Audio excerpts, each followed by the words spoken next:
নমস্কার।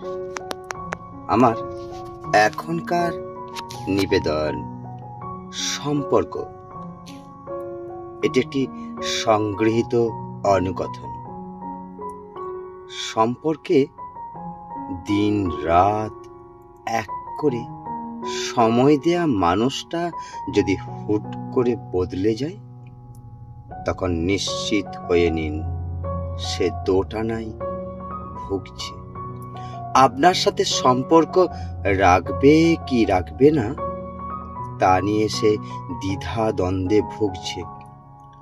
প্রতিটা সম্পর্কেই মানুষ কোনো না কোনো উদ্দেশ্য নিয়ে জড়ায়, আর যখন তার চাওয়ার ঠিক বিপরীত কিছু ঘটে, তখন সে সম্পর্ক থেকে বেরিয়ে আসতে চায়।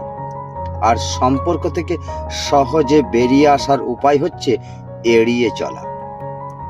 যে মানুষটা সম্পর্কের শুরুতে সব থেকে বেশি সিরিয়াস থাকে, সেই মানুষটা হুট করে বদলে গেলে বুঝে নিতে হবে তার প্রয়োজন ফুরিয়ে এসেছে।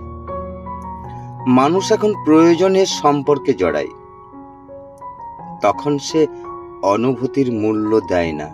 স্রেফ প্রয়োজনে সীমাবদ্ধ হয়ে গেলে মানুষ আর সম্পর্ক দেখে না। অপর পাশের মানুষটার অসহায়ত্ব দেখে না। অপর পাশের মানুষটা যতই গভীর হয়ে যাক না কেন, যে কোনো মূল্যেই হোক, সে নিজেকে সরিয়ে নিবেই। এরা সম্পর্কে জড়ায় ঠিক এভাবেই।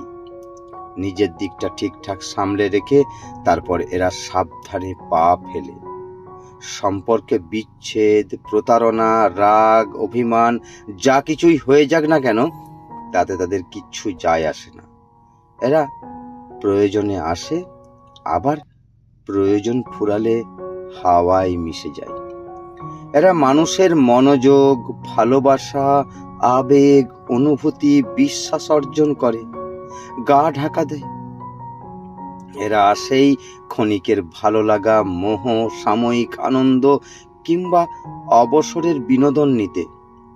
সম্পর্কের শুরুতে আবেগ দেখালেও সুযোগ বুঝে চলে যাওয়ার আগে এরা বাস্তবতা শিখিয়ে যায়। এরা ভালো রাখতে আসে না, এরা ভালো থাকতে আসে। আর যখনই ভালো থাকতে পারে না, তখনই নিজেকে সরিয়ে নিতে আর দুবার ভাবে না। আর যেটা সারা জীবন একটা মানুষকে মানসিক যন্ত্রণা দিতে থাকে, সেই যন্ত্রণাটা, ব্যথা অনুভব করতেও এরা পারে না। নমস্কার।